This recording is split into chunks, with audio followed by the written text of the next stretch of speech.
kita harus punya, artinya kita secara umum ya, kita terutama takmir ya, atau ya takmir ya, itu punya standar minimal.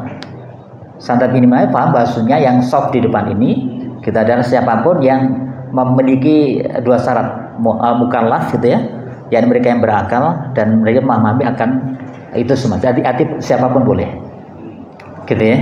Tadi kalaupun ada anak kecil itu sebenarnya di zaman Rasulullah dibolehkan ya, tapi agak mikir lah, tapi tidak di belakangnya persis.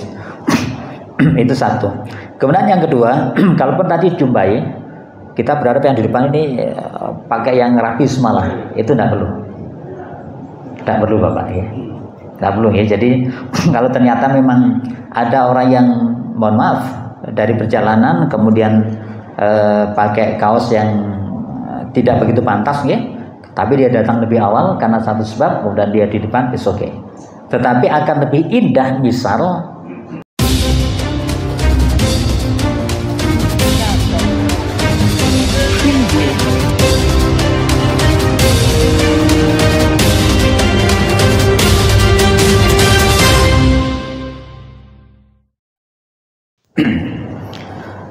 Bismillahirrahmanirrahim. Assalamualaikum warahmatullahi wabarakatuh. Kemudian pada malam hari ini kita masuk pada lagi-lagi Kitabul Jami', yaitu kumpulan berbagai tema. Dan tema yang pertama yakni terkait dengan bab adab gitu ya. Saya yakin kita semua sering mendengar ya bahwa sungguhnya adab atau akhlak ya, atau seringkali dalam istilah tarbiyah kita itu matinul khuluq, ya akhlak yang mulia. Yang akhlak mulia kemarin kita pahami ada 3 tahapan ya, akhlakul hasanah, akhlakul karimah, dan akhlakul azimah gitu ya. Yang harapannya kita semua nanti pada level pada akhlakul azimah ya, sebagaimana contohkan Rasulullah gitu ya. Sehingga setiap hal yang membuat kita tidak nyaman itu kita balas dengan sebuah kenyamanan, bahkan kita berikan sesuatu yang lebih indah untuk orang yang membuat kita tidak nyaman gitu ya. Kita akhlakul azimah. Atau minimal kita berusaha pada titik akhlakul hasanah ya, bagaimana keburukan-keburukan yang dilakukan orang pada diri kita itu tidak kita balas dengan keburukan tersebut. Ini adalah akhlakul hasanah.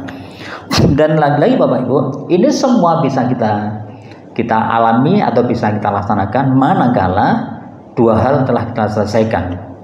Jadi dalam bahasa tarbiyah lagi-lagi yang memiliki salimul akidah dan sahihul ibadah. Salimul akidah itu apa ya? Ini bagaimana kita memiliki akidah yang benar, yang lurusnya, tidak tercampuri dengan masalah-masalah kesyirikan ya. Jadi banyak sekali ayat-ayat Al-Qur'an yang menegaskan pada kita semua dengan wa ma ana minal musyrikin, dan sungguh kami tidak termasuk orang yang mensyukurkan Allah gitu ya. Ini syarat pertama. Sehingga kalau kita masih memiliki sifat-sifat ingin mensekutukan Allah, sehingga tidak sepenuhnya meyakini keberadaan Allah gitu ya, meyakini iman terkait dengan Allah, maka tentunya sulit untuk bisa memiliki adab yang mulia. Okay. Syarat yang kedua yakni kita diharapkan memiliki sahihul ibadah, yakni memiliki ibadah yang sahih. Ibadah-ibadah yang kita lakukan itu adalah ibadah yang senantiasa didasari atas hujjah atau kesahihan terhadap amalan-amalan tersebut gitu ya. Lagi-lagi ini semua kemarin telah kita bahas dalam kitab Bulughul Maram ini. Jadi kitab Bulughul Maram ini lagi-lagi telah dibelah menjadi 2, separuh bicara masalah ubudiyah ya, yang di dalamnya ada masalah akidah dan juga ibadah, dan separuhnya itu bicara masalah muamalah, dan itu pure murni terkait masalah-masalah ibadah gitu ya. Kemudian begitu indahnya kitab ini gitu ya, begitu indahnya kitab ini sehingga beliau akhiri nanti di kitab ini dengan Kitabul Jami' gitu ya. Yang kemudian nanti kita masuk pada amalan-amalan nyata ya, amalan-amalan sebenarnya yang seringkali terjadi di dalam kehidupan kita sehari. Dan lagi-lagi Bapak, itu ini akan jadi berat manakala kita tidak memiliki keimanan dan ibadah yang benar. Tetapi manakala kita sudah memiliki itu, insya Allah ini mudah. Artinya apa? Ini menjadi satu indikasi. Jadi kalau jenengan masih berat mengamalkan ibadah atau adab ini ya, akhlak ini berarti ada sesuatu yang perlu disempurnakan terkait dengan akidah dan ibadah kita. Ngaten ya. Jadi intinya kita apa? Bahasan kita beberapa malam ke depan nanti lebih kepada ini satu amalan praktis, satu sisi kita bisa mengevaluasi diri kita, apakah kita berat melaksanakannya, berarti ada sesuatu yang ingin dilakukan. Kalaupun ringan, alhamdulillah berarti sudah selesai atau bahkan perlu kita pertahankan atau kita tingkatkan keimanan dan ibadah kita gitu ya. Baik. Saya yakin Bapak Ibu, ini penting buat kita semua ya. Yang pertama, Bapak Ibu, ini di hadis yang 1483. Ini lagi-lagi seringkali kita dengar ya hadis ini. Dan mudah-mudahan di antara kalian sudah terbiasa mengamalkannya.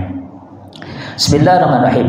An Abi Hurairah, dari Abi Hurairah radhiyallahu anhu, apa yang beliau riwayatkan, qala bersabda Rasulullah sallallahu alaihi wasallam, ya Rasulullah sallallahu alaihi wasallam.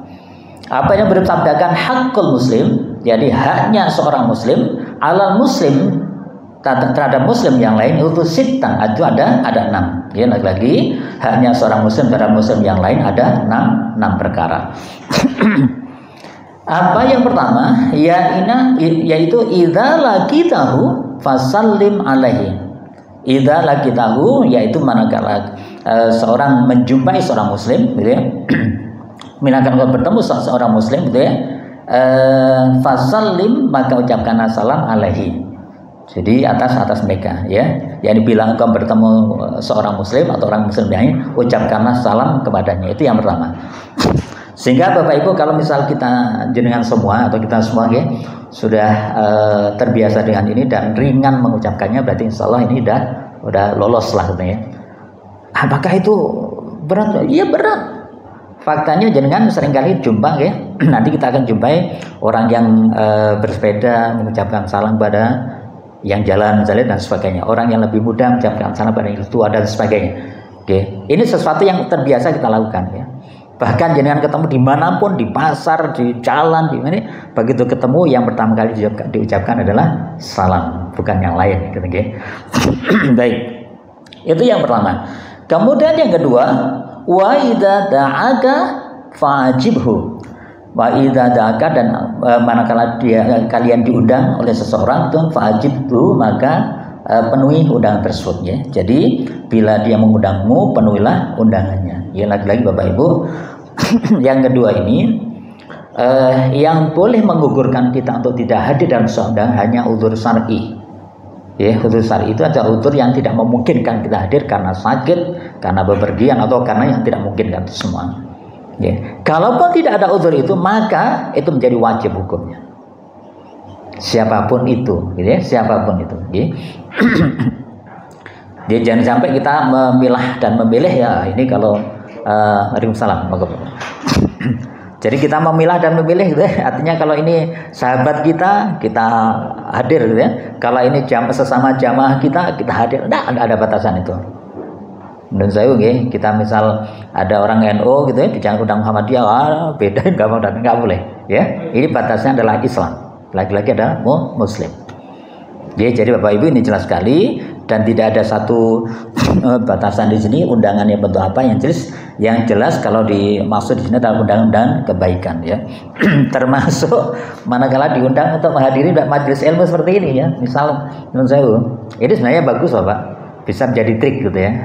Tapi syaratnya harus paham dulu. Dalam sebuah kaidah dakwah itu ada namanya berikan pemahaman sebelum kau berikan beban. Ya, artinya berikan pemahaman dulu sehingga tahu bahwa itu ada sesuatu yang memang harus dilakukan, baru kasih beban. Artinya jangan sebarkan dulu ke masyarakat, khususnya jemaah. Ternyata Rasulullah itu mewajibkan jika ada undangan dari orang Muslim yang lain. Oh iya wajib ya gitu. Jangan bikin undangan. Udah sebarkan undangan per orang gitu ya, gitu ya. Undangannya intinya apa? Hadir di majelis ilmu seperti ini. Begitu mereka tidak hadir, ingatkan, kamu melanggar aturan Rasulullah kan gitu ya.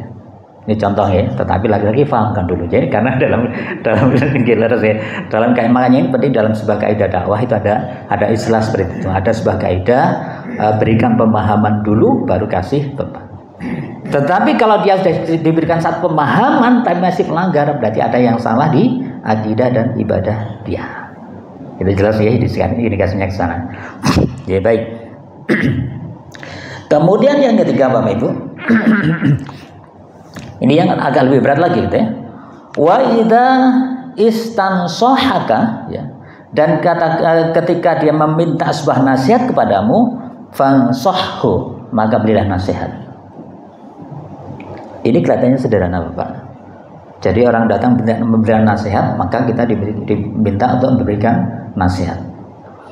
Ini berarti kita harus menjadi pribadi yang senantiasa meningkatkan kualitas keilmuan kita, sehingga sewaktu ada yang datang minta nasihat pada kita, kita bisa memberikan nasihat. Jadi, nantinya bagaimana Rasulullah memerintahkan kita untuk wa idza istansoha, manakala ada seorang yang minta nasihat pada kalian, fansohu, maka berilah nasihat. Dan lagi-lagi konsekuensinya berarti kita atau jenengan semua harus senantiasa belajar sehingga siap untuk memberikan nasihat jika ada saudaranya yang meminta nasihat tentang hal tersebut, gitu ya. Baik, kemudian yang berikutnya, yang nomor 4 ya, wa idza atosa ya, manakala ada yang bersin, fahamidallah ya, kemudian dia mengucapkan alhamdulillah, fasammithu, maka doakankan untuk mendapatkan rahmat ya dengan kalimat yarhamukallah. Berarti Bapak Ibu, syaratnya orang yang bersin ini mengucapkan hamdalah dulu, wajib alhamdulillah, baru kita menjawabnya. Kalau dia wajib tidak menjawab alhamdulillah, berarti kita ada kewajiban untuk membalas dan sebagainya. Oke, kemudian hadis penjelasannya nanti dilanjutkan dengan kalaupun ada orang yang menjawab yarhamukallah, maka yang bersin tadi melanjutkan dengan yahdikumullah. Oke. Ini satu hal yang lagi-lagi kelihatan sepele, tapi jangan bisa bersani di masyarakat ya.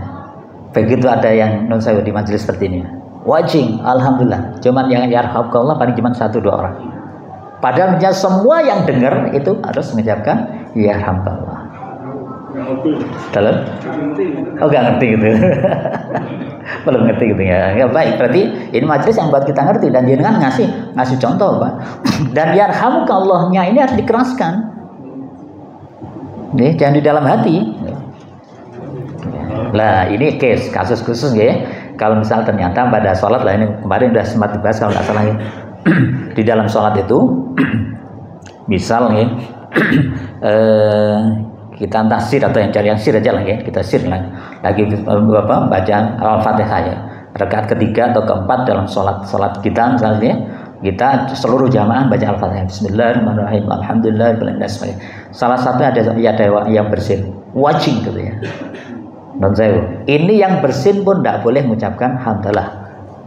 Ya, apalagi yang mendengarkan ya Allah, yang itu ada di antara di sela-sela kalimat Al-Fatihah tersebut. Ya, ini harus paham. Ini berlaku di luar sholat. Ya.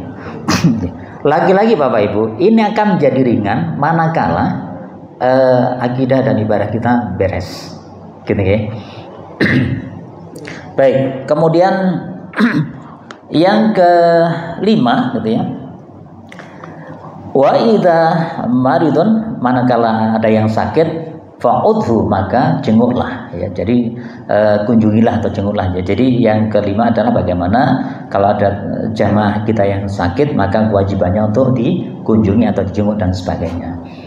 Dan yang terakhir yang keenam, wa idza mata, dan ketika ada yang meninggal, menyebutkan perintahnya fatba'hu, yakni iringkanlah jenazahnya sampai ke kubur. Jadi tidak boleh diputus sampai cuman sholat, nggak boleh kuburan, waduh, nggak boleh kuburan, tutup tonggoku misalnya, tutup JSku, jangan ya. Karena jangan begitu mengikuti sampai dengan di kubur ya, maka jangan akan mendapatkan pahala sebesar 2 kirot ya, 2 kirot sebesar 2 gunung lah ya. Mas Subhanallah, besar sekali. Ya, ini penting ya Bapak Ibu. Terkait dengan 6 hal yang mudah-mudahan ini menjadi sesuatu yang ringan kita laksanakan, dan itu menjadi bukti akan akidah dan ibadah kita. Amin. Baik, kemudian yang berikutnya hadis yang ke-1484 ya. Jadi kaitannya dengan kondisi salam tadi ya. Maaf, terkait dengan kondisi yang lain. Bismillahirrahmanirrahim. Wa an Abi Hurairah, yakni dari Abu Hurairah radhiyallahu anhu, qala, ia berkata, qala bersabda Rasulullah sallallahu alaihi wasallam, yakni Rasulullah sallallahu alaihi wasallam, unzuru ila man huwa asfala minkum. Ya, jadi unzur, lihatlah, ilaman, kepada seseorang, huwa asfala minkum. Ya, jadi lihatlah orang yang kondisinya berada di bawah kalian. Wala tanzuru, dan janganlah kalian melihat, ya, ilaman, kepada orang huwa fauqakum. Ya, dan janganlah kalian melihat orang yang kondisinya di atas kalian. Kenapa? Fahuwa, yang sedemikian tadi, ajdaru alla tajdaru nikmatallahi alaikum. Ya, karena itu lebih pantas membuat kalian tidak mengkufuri nikmat Allah yang diberikan kepada kalian. Ya, muttafaqun alaih. Jadi jelas sekali Bapak Ibu. Di sini kalau di hadis yang lebih lengkapnya lagi disebutkan bahwa apabila salah seorang dari kalian memandang orang yang diberi kelebihan melebihi harta dan bentuk tubuhnya, maka hendaklah ia memandang orang yang lebih rendah darinya di mana ia diberi kelebihan atasnya. Karena hal itu bisa menjadikan kita merasakan nikmat Allah Subhanahu wa taala. Ini jelas ya. Tetapi sebaliknya nanti Bapak Ibu, ada satu hal, kalau kita melihat orang itu lebih giat dalam beribadah, ya, maka kita boleh ngiri, ya, atau iri badannya, sehingga kita ingin mengejar atau bahkan melampaui kebaikan yang dia lakukan. Ini biasa dilakukan oleh para sahabat yang atas perintah Rasulullah, ya. Jadi sahabat Abu Bakar itu biasa memberikan sesuatu yang terbanyak dan seterusnya. Kemudian sahabat yang lain berusaha untuk mengejarnya, tidak pernah berhasil, ya, sampai beliau wafat. Jadi artinya ini diberikan satu budaya di antara kita, betapa kita diperintahkan untuk senantiasa meningkatkan kualitas amal kita untuk mendapatkan satu hal yang lebih baik, dan sekaligus kita disuruh melihat nikmat-nikmat ini yang di bawah kita, agar kita tidak pernah mengkufuri nikmat Allah Subhanahu wa taala. Gitu. Baik, itu yang kedua. Insyaallah ini nikmat yang luar biasa ini. Baik, kemudian yang ketiga Bapak Ibu, ini kaitannya dengan kebajikan dan dosa, gitu ya. Ya, ini saya yakin masing-masing kita bisa merasakan kalau kita mencoba merenungkan, merasakan dan sebagainya. Bismillahirrahmanirrahim. Wa anin Nawas ibnu Sam'an radhiyallahu anhu, dari Nawas bin Sam'an radhiyallahu anhu, qala, ia berkata, sa'altu, ya, aku pernah bertanya kepada Rasulullah sallallahu alaihi wasallam, anil birri wal ismi, ya, terkait tentang albir, yakni kebajikan atau kebaikan, wal ismi, dan dosa. Ya, jadi Nawas bin Sam'an ini tanya pada Rasulullah terkait apa itu ya Rasulullah, kebaikan atau kebajikan dan dosa. Coba Bapak Ibu kita perhatikan. Faqala, kemudian Rasulullah bersabda, albirru, yang namanya kebajikan adalah husnul khuluq, yang berarti, ya, husnul khuluq, ya, yakni akhlak yang baik. Sehingga Bapak Ibu, di dalam akhlak yang baik itulah penuh dengan kebaikan. Ya, kalau jangan melupakan satu saja atau melanggar satu akhlak yang baik, itu pasti keburukan. Jadi makanya kemarin yang sempat kita singgung 4 pilar itu, ya, 4 pilar kebaikan. Masih ingat bahwa yang pertama gimana? Jaga lisan, ya. Fayatul harun audiyasmut. Yang kedua pun apa? Tarku malayani, meninggalkan yang tidak bermanfaat. Yang ketiga pun apa? Lupa semua. Yang ketiga, ini jangan marah, bagimu surga. Ya, yang kemudian yang keempat, yakni bagaimana kita tidak beriman sampai mencintai saudaranya sebagaimana mencintai dirinya sendiri. 4 pilar. Ini adalah akhlak-akhlak yang mulia. Ya. Maka saat kita bicara albir, sebuah kebajikan adalah husnul khuluq, yakni akhlak yang mulia. Jadi lagi-lagi akhlak yang mulia, akhlak yang baik itu ada 4 tahapan kemarin, ya, yang sering kita bahas di majelis ini. Kemudian yang berikutnya Bapak Ibu, wal ismi, Rasulullah bersabda dinyatakan wal ismi, dan dosa, mahaka fi sodrika, mahaka fi sodrika. Jadi apa-apa haka yang menyesakkan fi sodrika, di dalam hati kalian. Jadi Bapak Ibu, jadi bohong kalau orang melakukan sebuah dosa kemudian dia nyantai saja, ya, walaupun dia pendosa, walaupun dia biasa melakukan satu pelaku dosa, maka pasti tetap ada rasa-rasa seperti itu pasti, Bapak, karena itu fitrah, ya, karena itu fitrah. Baik. Kemudian wa karihta ayyat tali'al nas dan engkau tidak suka jika perbuatanmu itu diketahui oleh orang lain. Jadi pelaku dosa itu satu, itu menyesakkan dada, sekaligus perilaku yang dilakukan tersebut itu tidak suka jika diketahui oleh orang lain. Ya, ini jelas Bapak Ibu. Jadi ngapunten paling gampang itu misal jenengan lagi ngaso HP ngaso HP lah ya. Tiba-tiba seliweran non sewu gambar yang tidak baik ya.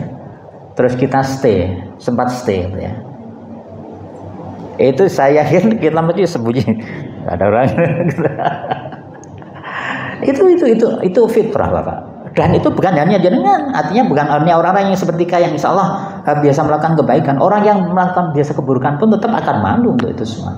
Dia cuma pura-pura tidak malu. Oke, lagi-lagi ini jelas sekali indikasinya hal tersebut. Termasuk non sewu kita bisa kita ambil misal masalah sholat. Ya.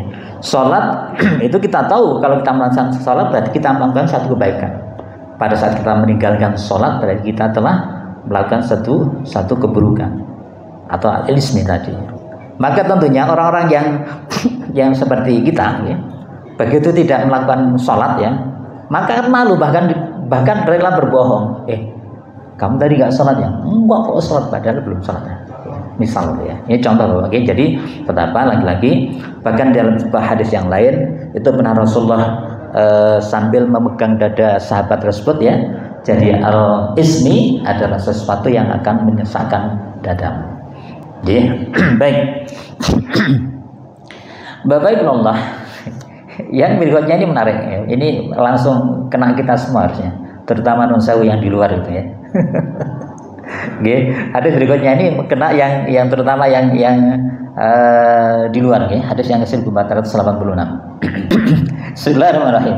Wa Ibnu Mas'ud, dari Ibnu Mas'ud radhiyallahu anhu, ia berkata, bersabda, siapa yang bersabda? Rasulullah sallallahu alaihi wasallam, yaitu Rasulullah sallallahu alaihi wasallam. Jawaban dengan Rasulullah dengan contoh yang paling kecil ya. Idza kuntum salasatan jika kamu sedang bertiga ya, fala yatanaja isnani dunal akhar, maka jangan sampai yang dua orang berbisik-bisik tanpa melibatkan orang yang ketiga. Ini juga bisa berlaku pada tempat yang umum seperti pengajian majelis seperti ini ya. Begitu ada pengajian seperti ini dan ada yang ngobrol sendiri gitu ya. Itu benar salah Pak ya. Itu benar salah. Lagi-lagi itu dilarang oleh Rasulullah gitu ya. Sampai saya pernah, mohon maaf saya berikan contoh karena ini memang saya alami ya. Pada saat di haji kemarin ya, kita ngumpul para ketua rogu ya, ketua rombongan. Kemudian pada saat memberikan satu arahan seperti itu, ada salah satu di antara ketua rogu ini itu yang dia buka HP ya, cek. Kita lagi memberikan arahan buka HP. Saya sampaikan itu, hentikan sampaikan.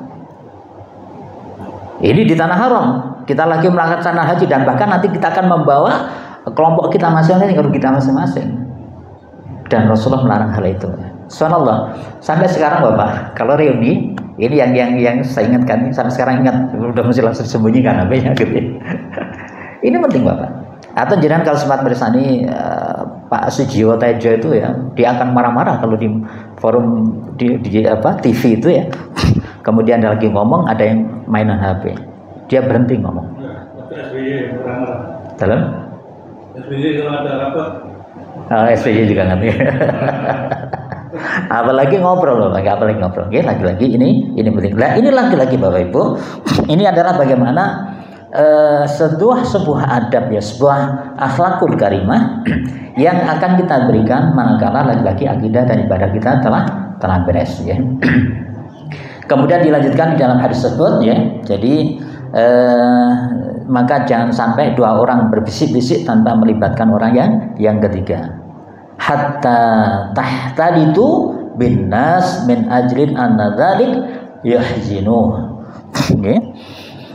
sebelum dia berbaur dengan yang lainnya, karena hal itu dapat membuatnya sedih, ya. Kenapa Bapak Ibu? Laki-laki itu kita menyelamatkan saudara kita yang berarti dia telah melanggar aturan Rasulullah. Muttafaqun alaih, ya. Hadis diriwayatkan Imam Bukhari dan Imam Muslim. Subhanallah. Baik Bapak Ibu, yang berikutnya ini laki-laki luar biasa, yakni ini seringkali kita jumpai orang yang merasa mempunyai status lebih tinggi, status sosialnya, itu dengan seenaknya mengusir orang lain untuk menempati tempat tersebut. Jadi misal non sewu, si A sama si B, si A duduk lah, itu dan duduk situ, si B merasa dia lebih terhormat atau lebih kaya dan sebagainya, akhirnya mengusir si A ini karena itu tempat dia menempati tempat itu, tidak boleh. Bismillahirrahmanirrahim. Hadis ke 1487. Wa an Ibnu Umar, dari Ibnu Umar radhiyallahu anhu, semoga Allah meridai beliau berdua, yakni Abdullah dan Umar.